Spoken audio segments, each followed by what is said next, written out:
Hi అండి. నమస్తే. Welcome to Durga Krishna kitchen.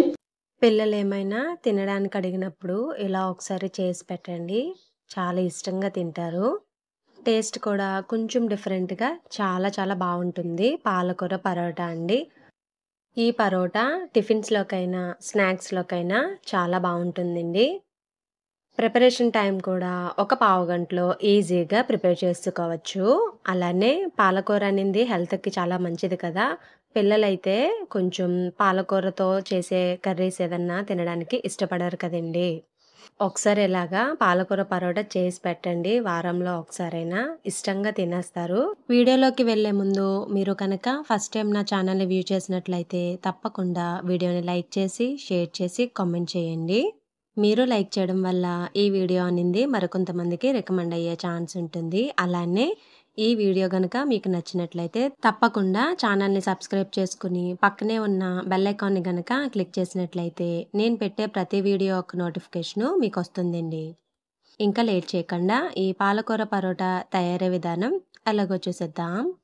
ముందుగా మిక్సింగ్ బౌల్‌లోకి పాలకూరను తీసుకోవాలండి. పాలకూర అనేది చాలా చిన్నగా తరగాలనమాట. అలానే ఒక 2, 3 సార్లు బాగా కడుక్కొని వాటర్ అనేది లేకుండా ఇలా ఒక 1 కప్ వరకు పాలకూర ముక్కల్ని తీసుకోవాలి. అలానే 1.5 కప్ వరకు గోధుమ పిండి, దానితో పాటే టేస్ట్‌కి తగ్గట్టుగా సాల్టు, అలానే చిన్నగా తరిగిన పచ్చిమిర్చి ముక్కలను యాడ్ చేసుకోవాలండి. సగం పచ్చిమిర్చి అయితే సరిపోతుంది. తర్వాత పావు టీ స్పూన్ వరకు కారం యాడ్ చేసుకోవాలి. ఒకవేళ మీరు చిన్న పిల్లలకి చేసేటట్లయితే కారం కొంచెం చూసి వేసుకోండి. పచ్చిమిర్చి అవాయిడ్ చేయండి. ఎందుకంటే పచ్చిమిర్చి తగులుతా ఉంటే పిల్లలు పెద్దగా ఇష్టపడరు కదా తినడానికి. పావు టీ స్పూన్ వరకు గరం మసాలా పౌడర్, అలానే పావు టీ స్పూన్‌లో సగం పసుపు, దానితో పాటే కొద్దిగా జీలకర్ర, అలానే వాము కూడా యాడ్ చేసుకోండి. 2 హాఫ్ టీ స్పూన్‌కొచ్చేలాగా. అలానే 2 స్పూన్స్ వరకు శనగపిండి కూడా వేసుకోవాలి. తర్వాత 1 ½ స్పూన్ వరకు తీసుకోండి నెయ్యి. అలానే బరకగా దంచిన పాలకూర ముక్కలను కూడా వేసుకోవాలండి. మంచి కలర్ వస్తుందన్నమాట పరోటా అనింది. ఇక్కడ వీడియో క్లిప్ అనేది మిస్ అయ్యిందండి. తర్వాత వీటన్నింటిని ఒకసారి బాగా కలుపుకొని, మనకి కావాల్సినంత వాటర్ పోసుకొని పిండిని మెత్తగా కలుపుకోవాలి. ఒక 5 నిమిషాల పాటైనా. తర్వాత ఒక 5 నిమిషాలు పక్కన పెట్టేసుకోవాలి. పిండి మీరు ఎంత బాగా కలిపితే అంత స్మూత్ అయిపోతుంది. తినడానికి కూడా చాలా బావుంటుంది టేస్ట్. మీకు టేస్ట్ అంతా పిండి కలపడాన్ని బట్టే ఉంటుంది.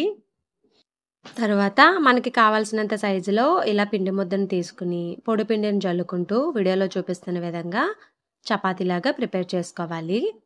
చపాతీ అనింది మరీ లావుగా ఉండకూడదు, మరీ దళసరిగా ఉండకూడదు. మీడియంగా ఉండాలి వీడియోలో చూపిస్తున్న విధంగా. తర్వాత దోస పెనం పెట్టుకొని హీట్ అయిన తర్వాత స్టవ్ లో టు మీడియంకి చేంజ్ చేసుకుంటూ ఇలా చపాతీని కాల్చుకోవాలి. మధ్య మధ్యలో ఆయిల్ అయినా యాడ్ చేసుకోవచ్చు, లేదా బటర్ అయినా, నెయ్యి అయినా ఏదైనా యాడ్ చేసుకోవచ్చు, మీ ఇష్టం. మంచి కలర్ వచ్చేంత వరకు ఓపికతో ఫ్రై చేసుకోవాలి. ఇది మీరు త్వరగా ఫ్రై అయిపోవాలని మీడియంలో హైలో పెట్టేసి ఫ్రై చేస్తారనుకోండి, పెద్ద టేస్ట్ ఉండదు. స్టవ్ లో టు మీడియంకి చేంజ్ చేసుకుంటూ కొంచెం ఓపికతో మంచి కలర్ వచ్చేంత వరకు ఫ్రై చేసుకోండి. టేస్ట్ అయితే ఎక్సలెంట్‌గా ఉంటుంది. పరోటా కొంచెం సగం కాలిన తర్వాత వీడియోలో చూపిస్తున్న విధంగా ఇలా ప్రెస్ చేస్తున్నట్లుగా మనం చపాతీని కాల్చుకుంటే గనక టేస్ట్ అనేది చాలా బావుంటుంది. అంతేనండి, రెడీ అయిపోయింది పాలకూర పరోటా. టేస్ట్ అయితే చాలా బావుంటుంది. ఏ కర్రీతో అయినా సరే ఎక్సలెంట్‌గా ఉంటుంది. లేదా ఉత్తినే అన్నా తినేయొచ్చు.